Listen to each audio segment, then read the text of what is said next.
So దీనిలో ఈ ప్రజాపాలన ప్రగతి ప్రణాళికలో 5 దశల కార్యాచరణ ఉంటుంది. ఒకటి ఏప్రిల్ 2 నుంచి గ్రామ స్థాయిలో గ్రామ సభలను పెడతారు. ఈ గ్రామ సభలు పెట్టి ఆ గ్రామ సభలలో పాల్గొన్నటువంటి ప్రజలు కానీ ప్రజాప్రతినిధులు కానీ ప్రజాప్రతినిధులు ప్రజల యొక్క సమస్యలను తెలుసుకొని పరిష్కరించేటువంటి కార్యక్రమం చేస్తూ ఉంటారు ఏప్రిల్ 2. ఇక దాని తర్వాత ఏప్రిల్ 16న మండల స్థాయి కార్యక్రమాలను నిర్వహిస్తుంటారు. ఈ కార్యక్రమాలలో ప్రభుత్వం చేసినటువంటి కార్యక్రమాలు ప్రజలకు తెలియజేయటం, ప్రజలకు ఉన్నటువంటి సమస్యలను ప్రభుత్వము పరిష్కరించేటువంటి కార్యక్రమాలు మండల స్థాయిలో చేస్తుంటారు.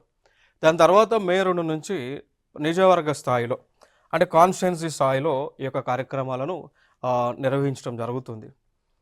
దానితో పాటు మే 22 నుంచి జిల్లా స్థాయి కార్యక్రమాలు నిర్వహిస్తారు. జూన్ 2న మనందరికీ తెలిసిందే, జూన్ 2, 2014 సంవత్సరంలో తెలంగాణ రాష్ట్రం ఆవిర్భావం అయింది. ఆ క్రమంలో జూన్ 2వ తేదీన తెలంగాణ రాష్ట్ర వ్యాప్తంగా కూడా అదేవిధంగా ప్రభుత్వం అధికారికంగా ఈ యొక్క తెలంగాణ ఆవిర్భావ వేడుకలను నిర్వహించడం జరుగుతుంది.